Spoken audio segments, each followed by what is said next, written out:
ગાંધીનગરમાં શિક્ષણ મંત્રીને પત્ર લખી અને ખાસ રજૂઆત કરવામાં આવી છે। આ જાણકારી અત્યારે મળી રહી છે, જે જાણકારીમાં શિક્ષણ મંત્રીને પત્ર લખી અને ખાસ પ્રકારે રજૂઆત છે તે કરવામાં આવી છે। ફેડરેશન ઓફ પેરેન્ટ્સ એસોસિએશન દ્વારા આ પત્ર લખવામાં આવ્યો છે, જેની અંદર વિદ્યાર્થીઓની સુરક્ષાને લઈ અને આ ખાસ પ્રકારે પત્ર લખી અને શિક્ષણ મંત્રીને ધ્યાન દોરવાની અહીંયા ફરજ પડવામાં આવી રહી છે। વિદ્યાર્થીઓની સુરક્ષાની જવાબદારી સ્કૂલની હોવી જોઈએ તે પ્રકારનો પત્રમાં ઉલ્લેખ કરવામાં આવ્યો છે। સ્કૂલ વાન, સ્કૂલ બસની તમામ માહિતી ફરજિયાત તેમને લખવા માટે પણ આ પત્રની અંદર જણાવ્યું છે। તો સ્કૂલ બસની અંદર બહાર સીસીટીવી લગાવવાની માંગ પણ તેમના દ્વારા કરવામાં આવી છે। Rawal, federation of parents association, Shiksha Raksha મહાઅભિયાન।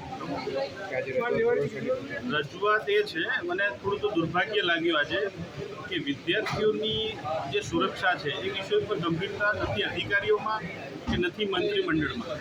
કેમ કે હજુ સુધી મને એ નથી ખબર પડતી કે કાલે પણ એક વાનનો એક્સિડન્ટ થાય છે, એના પછી પણ કોઈ ગંભીરતાપૂર્વક 2017માં જ્યારે આ વસ્તુની રજૂઆત થઈ કે સેલ્ફ ફાઇનાન્સ સ્કૂલો જ્યારે કોચિંગ ફીઓ લે છે એને અંદર ટ્રાન્સપોર્ટેશન પણ લઈ રહી છે, તો એના ઉપર તમારે કાયદાની સકંજો કેમ નહીં? અગર કાયદો તમે બનાવો છો તો કાયદાનું પાલન કરી કેમ નથી શકતા એ લોકો?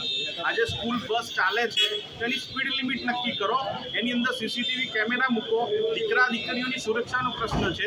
અગર સરકારને હજી પણ જો આ વિષય ઉપર એવું લાગે છે કે કોઈ મોટું પ્રશ્ન બને અને કોઈ મોટી ઘટના ઘટે તો સરકાર એની રાહ જોવે છે, તો બહુ દુઃખદ વાત છે। કેમ કે સરકાર યા તો કોઈકના સપના પૂરા કરવાના ચક્રવ્યૂહમાં છે ને અધિકારીઓ જે વીવીઆઈપી સગવડો લઈને બેઠા છે શિક્ષણની અંદર, જે સુવિધાઓ લઈને બેઠા છે, અગર એમને એમની ઓફિસમાંથી બહાર નીકળવાનો સમય નથી અને એમને જો આ વિષય ઉપર ગંભીરતા નથી તો દુર્ભાગ્ય એ છે કે ગુજરાતના વાલીઓને બધાથી મોટી ચિંતા એ છે કે એમના દીકરા અને દીકરીની સુરક્ષાની જવાબદારી કોની?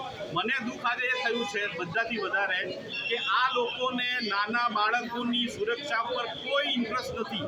ક્યાંય પણ એમને એમ નથી લાગતું કે નાના બાળકોની સુરક્ષા કેવી રીતે કરવી। સ્કૂલ વાનવાળા પોતાની મરજી પ્રમાણે કામ કરે કે સ્કૂલ બસવાળા